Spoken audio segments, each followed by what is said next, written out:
I worked at a summer camp in the Adirondacks back in 2018. Just a seasonal thing between college semesters. You know, fresh air, esmores, kids peeing in lakes, standard camp life. The camp was called Pine Hollow. Real old school. No phones allowed, no internet. The kind of place where they still did trust falls and made you cook your own dinner over a fire. Parents loved it. Said it built character. The land was beautiful. Like something out of a travel ad. Tall pines, glassy lakes, little wooden cabins that creaked when you walked inside. But there was always something off about it. The staff used to joke that the woods didn't like to be stared at too long. I laughed the first time I heard that. But after the third week, I stopped laughing. I was in charge of 10 boys, ages 9 to 11. Cabin B. All energy and mosquito bites. Most of them were sweet kids, minus a little hellraiser named Cody who liked to sneak sugar packets and draw crude things on the cabin walls with charcoal. I kind of liked him. Reminded me of myself at that age. One night, around 11 p.m., I was doing lights-out rounds. That meant walking from cabin to cabin, checking in, listening for whispered conversations or the telltale creak of a floorboard from someone sneaking out to prank the girls' side. The moon was barely out. I remember because I nearly tripped over a damn tree root on the trail. I had just passed cabin D when I heard it, soft, like wind through dead leaves, but slower.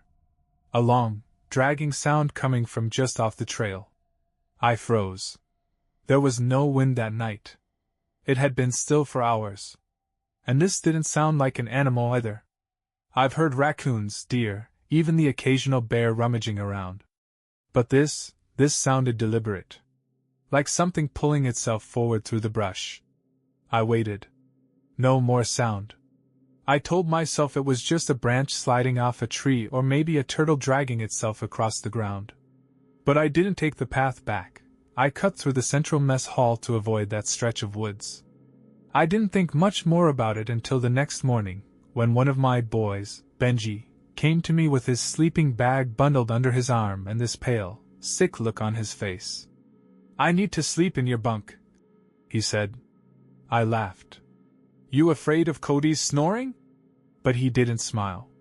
He just looked at me and said dead serious, "There's something outside our window. It was watching me all night." I knelt down to Benji's level. He was one of the quieter kids, not the type to make up stories. The other boys had barely rolled out of bed yet, still half asleep and farting under their covers. I asked him, "What do you mean something was watching you?" Benji hugged his sleeping bag tighter. "It was in the trees. Behind the cabin. I saw its face." That gave me pause. "Like an animal?" He shook his head, and the way he did it, it wasn't dramatic, not exaggerated like a kid trying to sell a ghost story. It was small. Frightened. Honest. "No," he whispered. "It had eyes. Not glowing like a deer. Just staring. It never blinked." Now I've heard my fair share of spooky kid stories. There's always one who swears they saw a ghost or heard whispers at night. But the look in Benji's eyes, that stuck with me. I told him I'd take a look behind the cabin, and he could nap in my bunk until lunch. I did a walk around after breakfast. The back of cabin B faced a steep slope into the woods, maybe 30 or 40 yards of undergrowth and pine before it dipped out of sight. I expected to find deer tracks or maybe a raccoon trail, but what I saw made my stomach do this weird little flip. There were drag marks in the dirt. Long ones. As if something had been pulled, or pulled itself, through the dry leaves and pine needles. They started a few feet behind the cabin and led downhill, disappearing into the trees. I crouched down and touched the groove. No prints. No hoof marks. No tire treads. Just a smooth, shallow trench about 6 inches wide, maybe 2 inches deep, like someone had dragged a heavy bag on one side. I don't scare easily. But there was something about how clean that trail looked. Like it hadn't walked, it had slithered.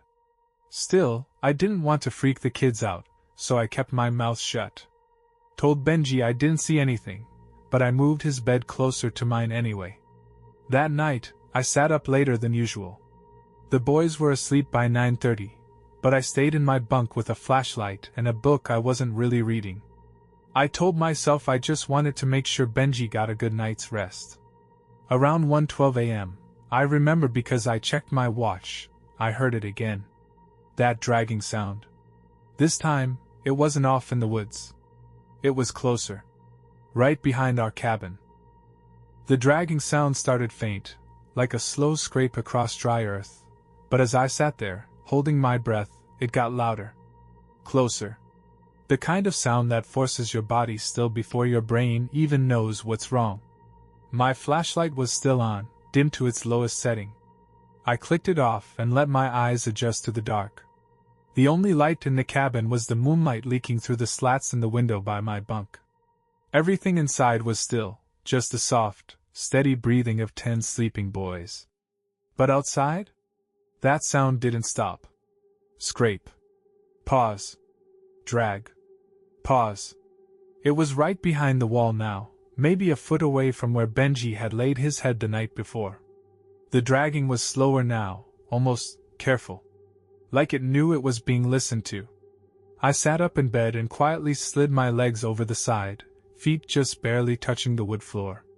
It creaked. Not loud, but enough to make my heart jump. The dragging stopped. Dead silence. I waited. 10 seconds. 20. A full minute. Nothing. Then, I swear to God, something tapped on the wall. Just once. Not hard. Like a single knuckle on the wood, no more than a few inches off the ground. I stood frozen, staring at the back wall like I could somehow see through it. My skin prickled all over, the way it does when your body knows it's being watched. I slowly reached into my trunk, grabbed the camp-issued mag light, and stepped toward the back door as quietly as I could. I didn't even know what I planned to do. What? Go outside and shine a light on some forest creep? Chase a bear with a flashlight? I opened the door. Nothing. Just the heavy scent of pine and damp earth. The kind of stillness that only happens deep in the woods at night, when the wind dies and every tree seems to lean in, listening. I stepped off the porch. My boots crunched softly on the path behind the cabin. I shined the light toward the tree line, nothing but long shadows and mist clinging low to the ground. But when I turned the beam toward the slope, that's when I saw it. Not it, exactly. Just the trail again. A new one. Another long drag mark carved into the dirt, fresh. So fresh, the needles were still slowly collapsing back into place behind it. The trail started maybe 6 feet from the cabin and led downslope, just like the one from the morning. Only this time, there were 2 of them. Parallel. Side by side. Whatever had been out there last night, it had come back. But this time, it hadn't come alone. I stepped closer to the tree line, heart hammering in my throat. I don't even know why. I wasn't thinking straight. I felt like I had to know what was out there. Like if I turned around and went back inside without looking, I'd regret it. I raised the flashlight, aimed it down the slope between the trees, and held my breath. For a second, there was nothing. Then movement. Low. Fast. Just a blur of something dark, just beyond the range of the beam. It slid behind a tree and was gone, but I caught just a glimpse. Not fur. Not skin. Something gray. Pale. Almost the same color as the fog rolling in. And just before it vanished, I swear I saw one small, round eye catch the light, and blink. I stumbled backward, damn near fell over a tree root. I didn't yell. Didn't scream. Just bolted back to the cabin, slammed the door, locked it, and slid the deadbolt into place even though it had never been used before. I didn't sleep that night. I just sat by the door with the mag light across my lap, listening. Waiting. But the sound never came back. The next morning, the drag marks were gone. Like nothing had ever been there at all. Morning came slow. The kind of slow where every minute feels like an hour, where the light filters through the trees in weak, gray shafts that don't bring any warmth. I must have nodded off sometime after 5 a.m., sitting upright against the cabin door. My neck was stiff, and I could still feel the phantom weight of the flashlight across my lap. When I opened my eyes, the boys were starting to stir, groggy, yawning, arguing about who farted in the night. Benji was still out cold, curled up in his sleeping bag like a burrito. I was grateful for that. He didn't need to know what I saw. Hell, I didn't even know what I saw. After breakfast, I pulled Mason aside, another counselor, and one of the few staff I actually trusted. He was a bit older than me, quiet, kept to himself, but sharp. Used to work in search and rescue before deciding he wanted a break from dead people. Which was a hell of a reason to take a job babysitting campers, but whatever. We walked the slope behind Cabin B together. I wanted a second set of eyes on it. When we got there, I froze. The ground was clean. Not just cleared clean. As in, the pine needles had been swept into neat, unnatural piles, and the 2 dragged trails from the night before? Gone. Completely erased. Mason crouched and brushed his fingers across the dirt. "This wasn't wind," he said, glancing back at me. "Or rain. I know what I saw." "You sure it wasn't a bear?" "They slide around. Drag their paws when they're injured. Could explain the tracks." I shook my head. There were 2 sets. Side by side. Same pattern. And I hesitated. "I saw something watching us." He didn't laugh. Didn't call me crazy. Just stood up, wiped his hands on his cargo shorts, and said, "Yeah. You and about 6 other staff over the years." I blinked. "Wait. What? That slope?" He nodded toward the trees. "They call it the Hollow. Old camp superstition. Counselors talk about seeing things moving down there. We're not supposed to mention it in front of the kids." I stared at him. "You knew about this and didn't say anything?" He gave a half shrug. "I didn't believe it until now." I wanted to press him, ask what else he knew, but we heard the camp director's whistle echo across the lake, signaling the start of swim instruction. We both had to get back. The rest of that day passed in a haze. I kept checking over my shoulder, waiting for something to peek out of the woods. Nothing did. Until just after dinner. That evening, I was supervising fire prep by the lake, trying to keep Cody from lighting marshmallows before the fire was even started. Benji came up to me again, this time with another boy I didn't recognize. The new kid was small. Pale. Dark hair, long for a camper. Looked around Benji's age. He was wearing a faded hoodie and no name tag, which was weird. Every kid was issued a laminated name badge on a lanyard. The camp was militant about it. Benji pointed at him. "This is my new friend. He says he's from Cabin B." I blinked. "What?" The kid didn't say a word. Just looked up at me with these weird eyes, pale gray, almost colorless, like storm clouds. He didn't smile. Didn't blink. "Buddy," I said, kneeling. "I think you're confused. What's your name?" He didn't answer. Just kept staring. Benji looked confused too, like he didn't even know the kid that well. "He was in our bunk this morning," he said. "Sleeping next to me." I stood up, heart beginning to pound. I scanned the fire pit area. All the other counselors were busy, nobody was paying attention to me. I reached for the camp roster I kept in my back pocket and flipped it open. Scanned Cabin B. 10 names. All accounted for. No extras. I looked back up. The kid was gone. Just gone.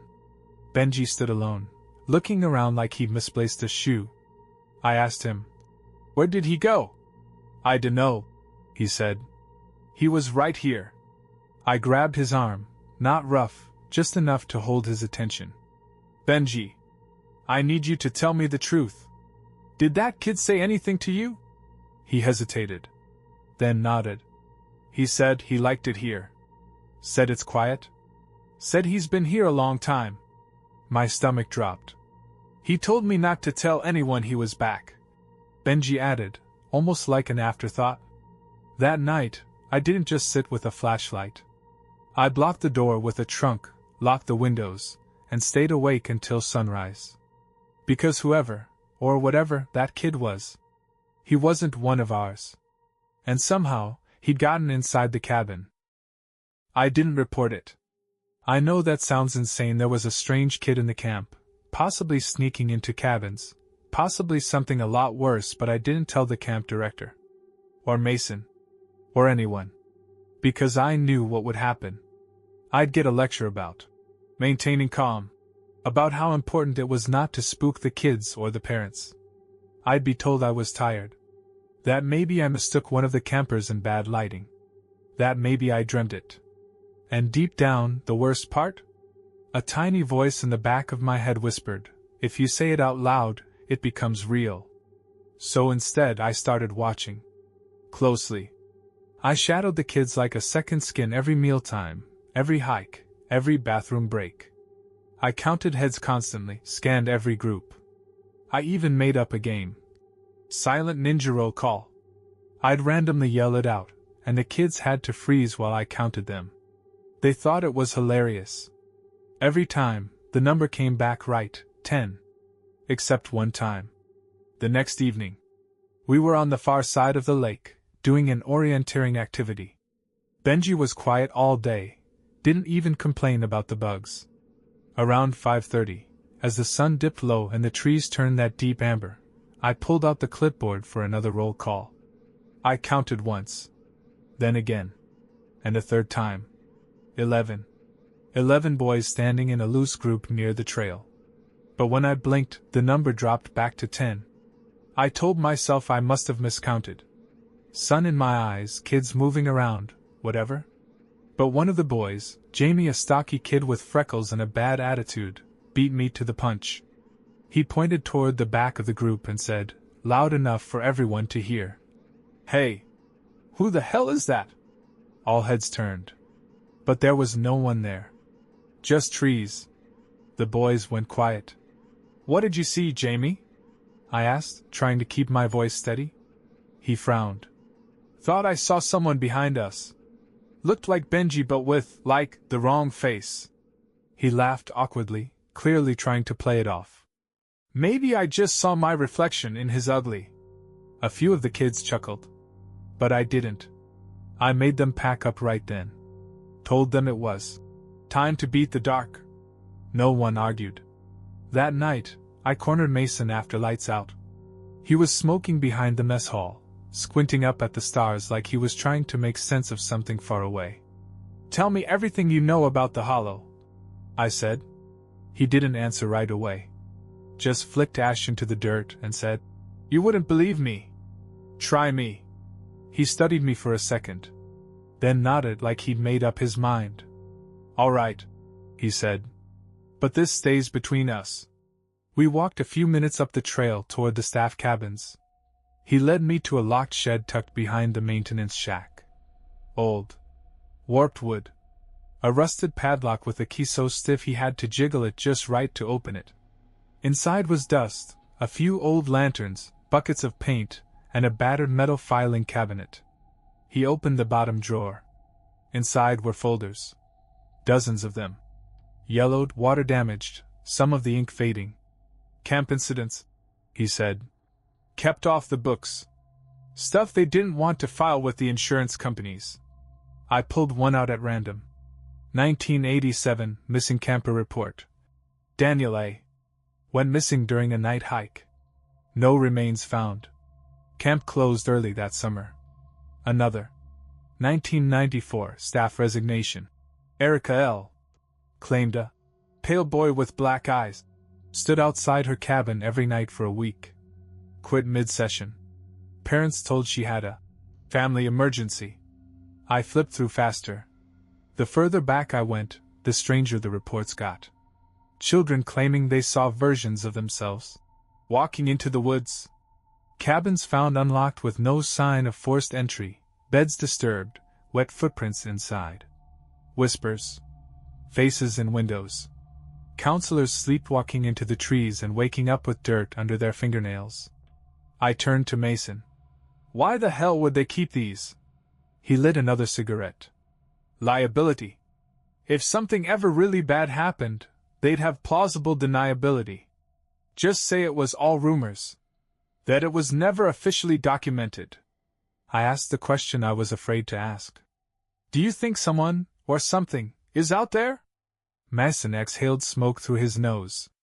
I think this land isn't right. Always felt like it's remembering something. Like there's a memory here older than us. And it doesn't like being disturbed. That's when he pulled out the last folder. No name on the tab. Just a date. June 12, 1972. He handed it to me and said, "This is the only one I've never opened." I swallowed hard and flipped it open. Inside was a single sheet of paper. On it, typed in faded ink, "He was never on the roster.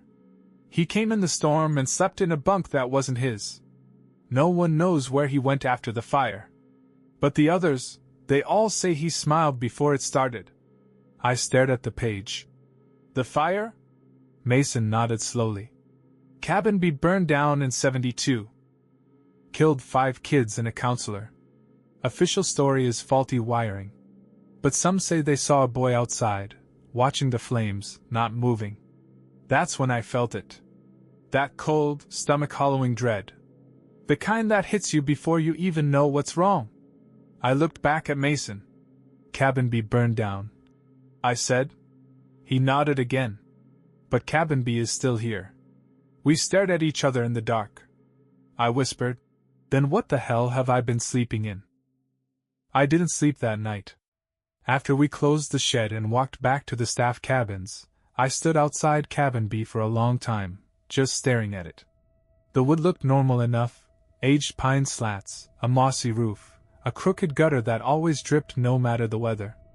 But now I couldn't unsee it. Couldn't shake the feeling that the cabin shouldn't exist. The details in Mason's file played over and over in my head. The fire. The boy. The bunk that wasn't his. It all landed like puzzle pieces slotting into place too late. Inside, the boys were asleep. But I kept the door locked. Not for their protection. For mine. That night it came again. I didn't hear dragging. I didn't hear footsteps. It was worse than that. I woke up to breathing. Heavy, wet breathing, just inches from my ear. I opened my eyes and saw nothing. But I couldn't move. My arms were frozen. My chest was tight. Sleep paralysis, maybe, but it felt different. Too real. The air stank. Sour, like damp cloth and rot. Then came the voice. Not a whisper. Not loud. Just there, close and flat, like it was being spoken straight into my skull. "You let me in." The voice was young. A boy's. Then the breathing stopped, and I was released like a string had been cut. I gasped, bolted upright, flashlight already in my hand. Shined it across the cabin. Every single boy was still asleep. Except one. Benji's bed was empty. I practically tore the door open and sprinted outside barefoot, flashlight beam cutting through the dark. I spotted him within seconds, at the edge of the woods, standing completely still, facing the trees. I called out, "Benji!" No reaction. I ran to him, grabbed his shoulder. He didn't even flinch. Just stared forward like he was watching something move between the trees. His pupils were huge. Dilated. "Benji," I said again, gently this time. "What are you doing out here?" He blinked. Slowly. Then he whispered. He said it's okay now. He said the cabin's ready again. That sentence shook me more than I can explain. It didn't sound like something a kid made up. It sounded rehearsed. Like something repeated. I scooped him up, he didn't fight, and brought him back inside. Locked the door. Moved all the bunks tighter together in the center of the room like some primal instinct had taken over. I sat in a chair by the door all night, wide awake, flashlight in hand. And then the next morning? I tried to tell someone. I went to the camp director. Her name was Carla. 50-something, high energy, clipboard type who wore a whistle even when she was off duty. I caught her outside the dining hall before breakfast and asked for a word in private. Told her everything. Not the crazy parts, not the breathing, not the voice, but the tangible stuff. The unknown kid. The missing roster entry. The fact that Benji was found out alone in the woods in the middle of the night. She didn't even let me finish. Her face got tight, and she shook her head before I was halfway through. "I'm going to stop you right there," she said. "Do not bring this up again. I'm telling you, one of my kids was—" "You're done," she snapped. "This camp is already on thin ice with state inspections. If we get flagged for hallucinations or, God forbid, a missing child report, we're shut down. Are you hearing yourself? I'm trying to keep these kids safe." She looked around, lowered her voice. "You really want to keep them safe?" she hissed. "Then stop feeding it." That shut me up. "What?" I said. Her expression shifted. Just for a second. This strange mix of fear and guilt. Then she straightened her shirt, lifted her chin, and said, "I think you need some rest. Maybe a night off. I'll reassign the kids for a day." She walked off before I could argue. That was the moment I realized something deeper was going on. Carla wasn't just dismissing what I said. She knew. She knew something was wrong. And she was letting it happen. I didn't take the night off. Carla reassigned the boys anyway, split them up into other cabins like it was some fun temporary swap. The kids didn't mind. They thought it was some surprise game. But Benji clung to me. Literally. When the time came to move, he stood next to me with his little fists clenched and said, "I don't want to go in a different cabin." "That's his idea," I asked. "Whose?" He didn't answer. Just looked over my shoulder toward the woods. I didn't push him. I helped him carry his duffel to cabin C and promised I'd check in on him every hour. Then I doubled back and went to cabin B, alone. I needed to see it again. Without the noise, the mess, the kids. The cabin was empty. Still smelled like sweat and cedar and old socks. But now that I knew the story, the fire, the boy, the lie, it felt different. Like the walls had eyes. Like it had weight. Every board groaned louder. The air felt stale, like it hadn't been breathed in years. I knelt next to Benji's bunk. There was something carved into the wood on the underside of the bed frame. Not fresh. Not done by him. It was faded, nearly rubbed smooth. But I could still make it out. "Don't let him lie in your place." Not sit. Not sleep. Lie. A chill crawled across my back. I checked the rest of the beds. Nothing unusual, until I got to the far left bunk, closest to the rear window. Something about that bed always felt wrong. It wasn't assigned to any of the kids, it had a broken slat, and I used it to stack extra blankets. But today, the blankets were on the floor. And the bed looked made. Neat. Smooth. Like someone had taken their time tucking the corners in military style. I stood there, frozen. Then I noticed something under the pillow. A folded piece of paper. I unfolded it slowly. One sentence. Childlike handwriting. Red ink. "You promised you'd keep me." I dropped it. My stomach lurched so hard I had to brace against the bed. That's when I heard footsteps. Inside the cabin. I turned. Nothing there. Then the sound again, beneath me. The floorboards creaked. Slowly. Like something shifting under the cabin. I backed toward the door, flashlight trembling in my hand. Shined it at the floor, looking for any holes, gaps, anything. Then, as I reached the doorway, I heard it again. The voice. Only this time, it was clearer. Still young. Still flat. But angry now. "You broke the promise. So I'll take one of yours." I bolted. Straight out the cabin, across the clearing, toward the other cabins, heart pounding like a war drum. I didn't even think. I just ran to cabin C, threw the door open. The kids were all getting ready for lights out. Some were brushing teeth. Others telling jokes. Except one bed was empty. Benji's. I tore the place apart, checked under beds, behind bunks, in closets, even outside. Nothing. The other counselors stared at me like I'd lost it. I sprinted back to Carla's office. Pounded on the door. No answer. I circled around to the rear of the office cabin, and that's when I saw her. Sitting in the dark. Alone. Staring at an old photo in her lap. She didn't look up when I came in. I stepped closer. Saw the photo. It was black and white. Faded. Kids in old-fashioned camp clothes standing in front of a cabin. Cabin B. I pointed at one kid in the photo. A boy near the edge. Blurry. Pale. Face expressionless. Is that him? I asked. Carla nodded slowly. My brother, she said, voice hollow. 1972. She looked up at me with eyes that had been holding secrets for too long. He was never supposed to be here. He wasn't on the list. My parents dropped him off without telling anyone. Said he was too much to handle. Her voice broke. He burned with the others. But he never left. My skin went cold. I thought if we let him have a place, he'd stay quiet. She whispered. That's why Cabin B was rebuilt. Same dimensions. Same number of bunks.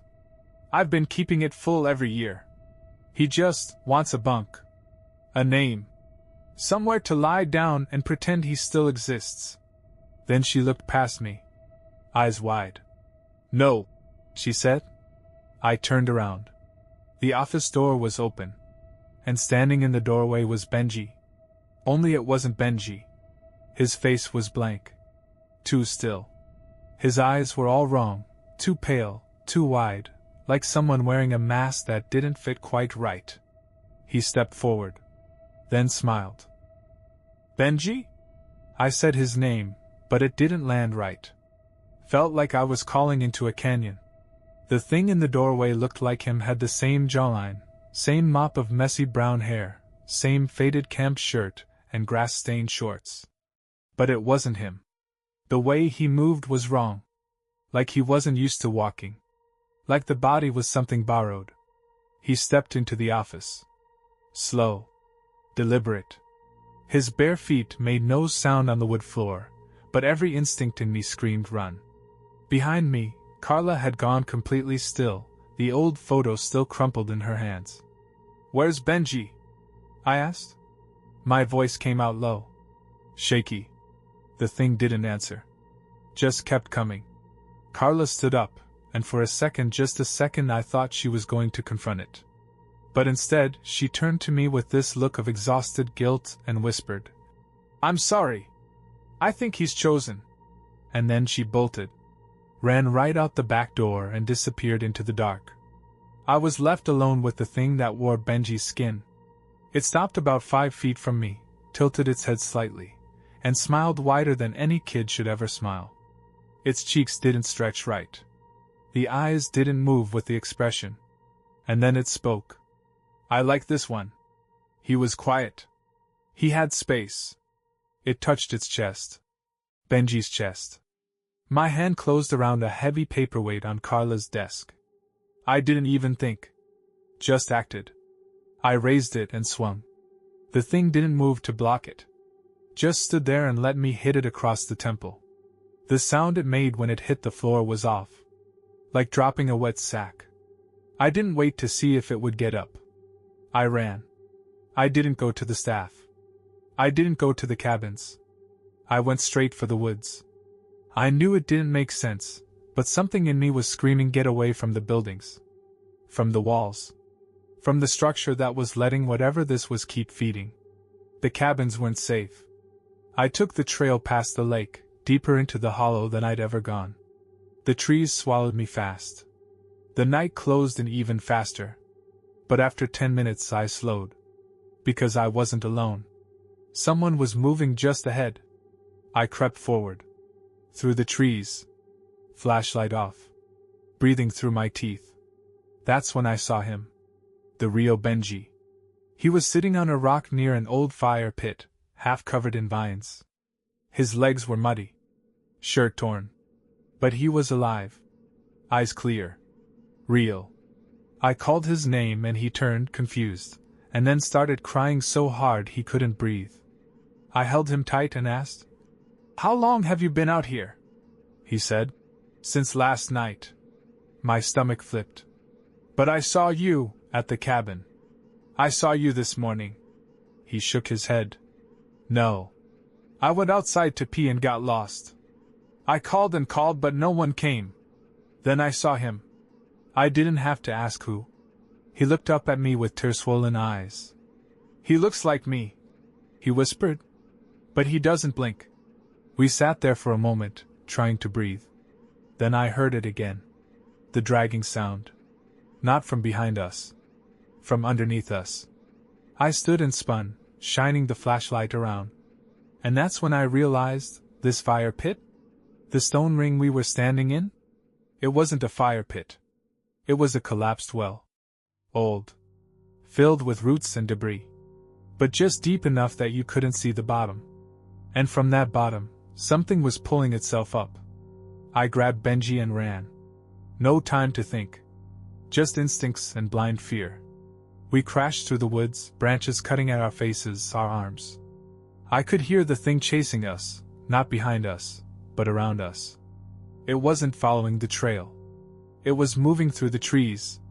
Fast. I could feel it closing in, breath turning to gasps. We broke through the tree line and hit the back trail near the maintenance shed. The same one with the secret files. And that's when Mason stepped out of the dark with a shotgun. He didn't even ask what was happening.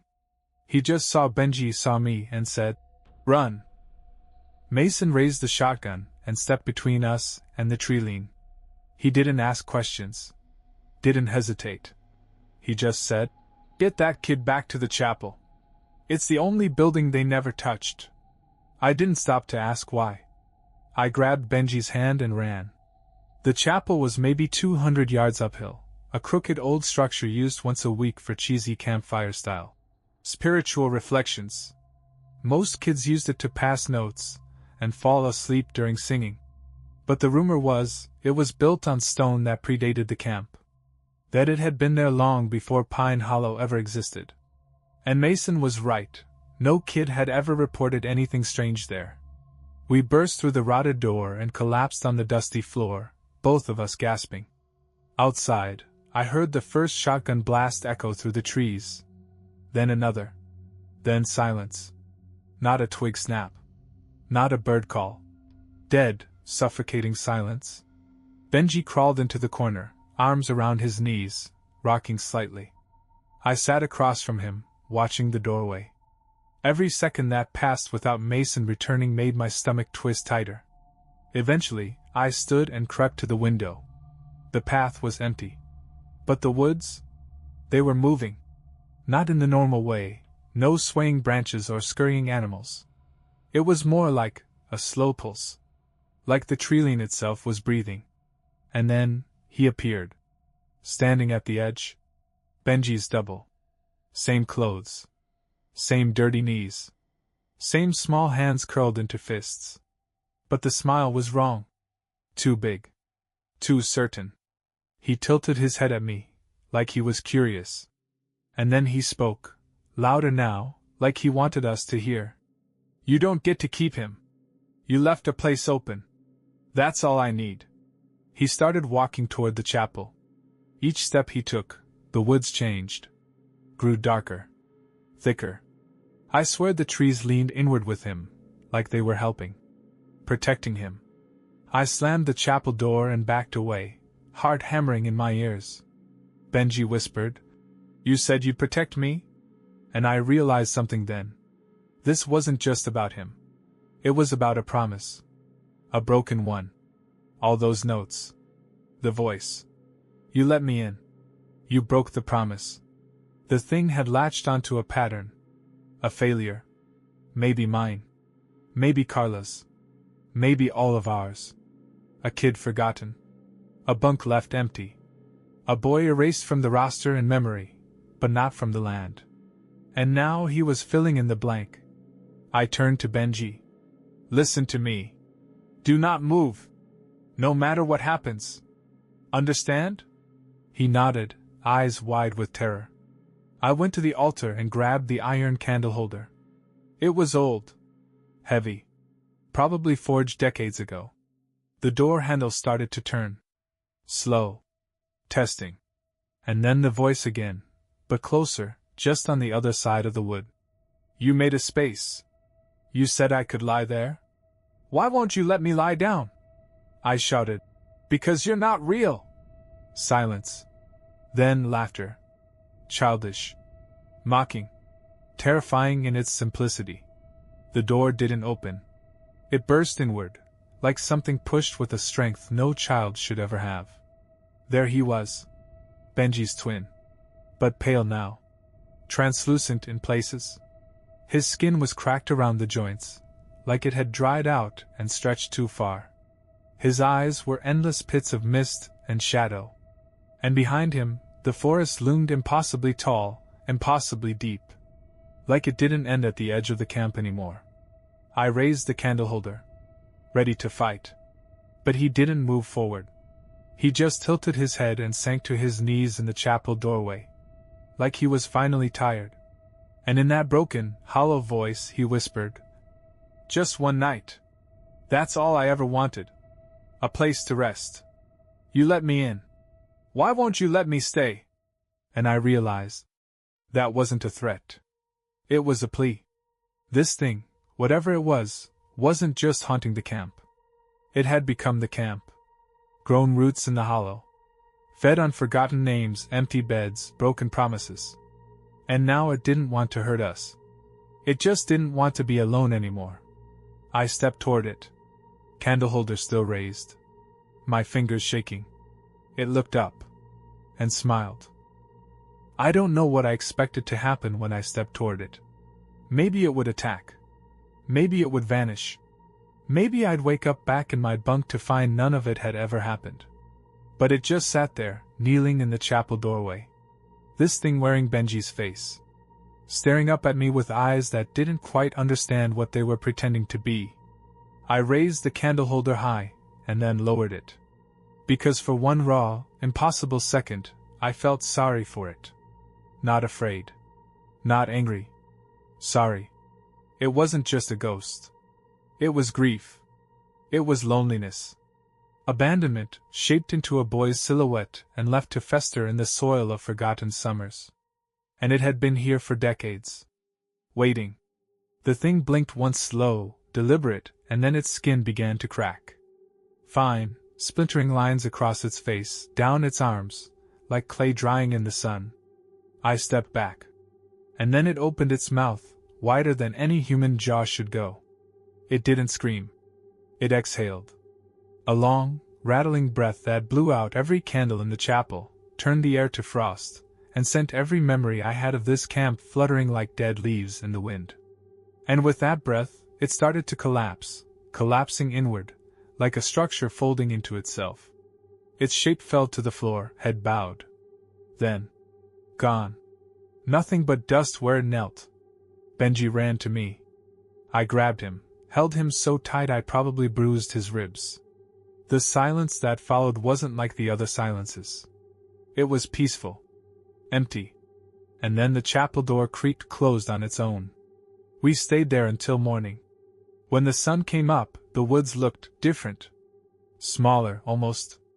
Like they'd let go of something they'd been holding too long. I found Mason limping back from the tree lean around 7 a.m., blood on his shirt, mud on his face, but alive. He didn't say anything. Just nodded once and gave Benji a shaky thumbs up. Carla resigned that day. Packed up in silence, left a sealed letter with her name scratched off the envelope, and disappeared. The camp director after her never brought up what happened. Cabin B was torn down 3 days later. They told the parents it had structural issues. The camp reopened the next season like nothing happened. But I never went back. I've looked up the hollow a few times since then. The new website looks polished. New name. New cabins. Modern trails. Solar-powered bathhouses. All the things parents love to see.